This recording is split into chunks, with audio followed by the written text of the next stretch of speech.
Hey everyone, and welcome to today's Explainer.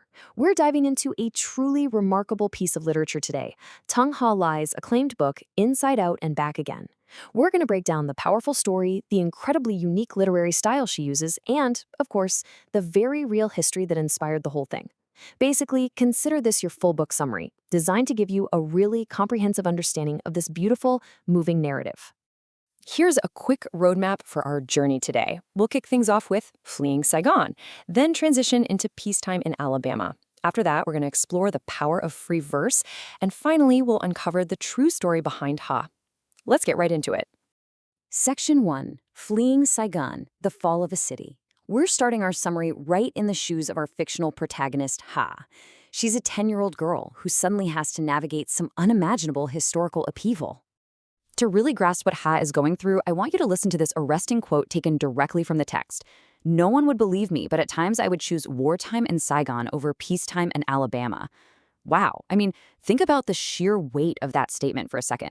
To actually choose a wartime environment over a peaceful one. It's a huge paradox, right? But it perfectly establishes the complex emotional struggle at the absolute heart of this story. It tells us right away just how deeply alienated and totally unsettled our young protagonist feels the moment she arrives in America. Now, there's a reason this book has racked up prestigious medals like the National Book Award and a Newbery Honor. It literally immerses us completely in Ha's world. See, before the conflict physically reaches her doorstep, she knows a really vibrant life. She knows the thrills of Saigon's open markets, the warmth of her close friends, and the sheer beauty of her very own papaya tree. But as you'll see, that childhood innocence is incredibly fragile. The crucial takeaway here is just how rapidly her entire reality shifts. We're talking 0 to 100. Looking at the timeline from the text, the sudden escalation in 1975 is staggering. The Vietnam War reaches her literal home, and as Saigon falls, Ha and her family are forced to flee. In a matter of weeks, they are packed onto a crowded ship, just heading toward hope. And then, months later, they finally arrive to resettle in America. The pacing of the book beautifully and tragically mirrors this massive, completely sudden disruption of her life. Which brings us to Section 2. Peacetime in Alabama, a strange new world. After surviving that harrowing journey at sea, the family now has to figure out how to rebuild their lives in the American South. And guys, the culture shock is absolutely massive. Ha faces a really stark juxtaposition. On one hand, she holds on to these vibrant, colorful memories of Saigon, the joy of traditions, the amazing food, and the confidence of feeling smart and capable. But her new reality in Alabama is completely different. The author describes Ha dealing with the coldness of total strangers, the dullness of the food, which, let's be honest, is a huge deal when you're far from home, and this entirely strange landscape. But honestly, the most painful transition for her is going from knowing she's a smart kid to feeling, as the text bluntly puts it, dumb all the time. And that's entirely because of the immense language barrier she's suddenly hit with.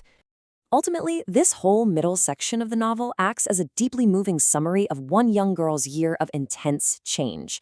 It's an emotional roller coaster of grief and healing, but it's not all heavy.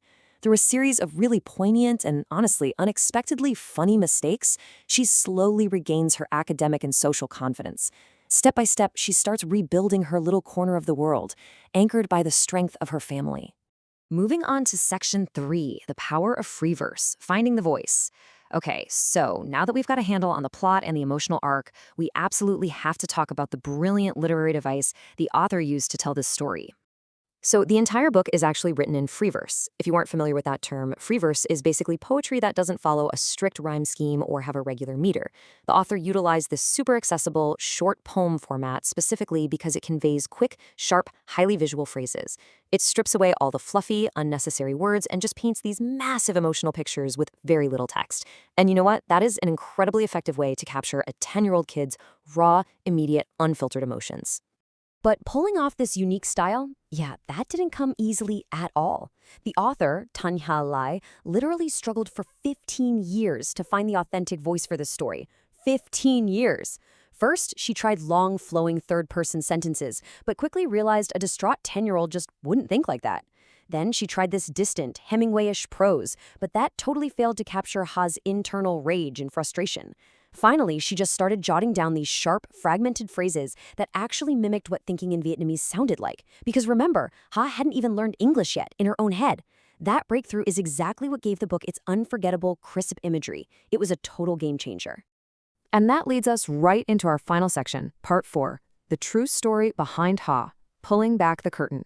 To really, truly appreciate this book, we have to look at the real-life history that serves as its foundation. When you connect the fictional protagonist Thanhhà with her creator Thanhhà Lại, you find a profound overlap. It's actually kind of amazing. In her own author's notes, she explicitly states that a lot of what happened to Thanhhà in the story actually happened to her in real life. She basically used her own childhood memories as the literal blueprint to capture the emotional life of a refugee. The biographical parallels are just staggering. Both the character and the author were exactly 10 years old in 1975. Both witnessed the end of the war, fled their home on a crowded ship, and ended up resettling in Alabama. Both had a father who was tragically missing in action. And in this incredibly specific, heartbreaking detail, both of them literally had their arm hair pulled on the very first day of school by classmates. Why? Because the kids wanted to make sure she was a real person and not just an image they'd seen on the evening news. It's wild to think about, but the intense authenticity of this book comes entirely from the fact that it was lived. So, you might be wondering, why go through all the trouble of writing this down after 15 years? Well, the author explains her motivations so beautifully. She noticed that her own nieces and nephews knew, generally where their parents came from, but they couldn't truly imagine the reality of it. The noises, the specific smells, the exhausting daily challenges of starting completely over in a strange land. She wrote this book to bridge that exact gap in understanding. She wanted to offer them and us a window into the emotional reality of people forced to leave literally everything behind. And that brings us to a really powerful thought to wrap up on today. In her author's note, Thanhhà Lại extends the core idea of her book out to all of us. She asks this simple but heavy question: how much do we really know about those around us? It's super provocative, right? She urges every single one of us to sit close to someone we love and just implore them to tell their story. I really hope this explainer hasn't just given you a great full book summary, but also sparked your curiosity to learn a bit more about the hidden histories walking right beside you every single day. Thanks so much for learning with me today, and I'll catch you in the next one.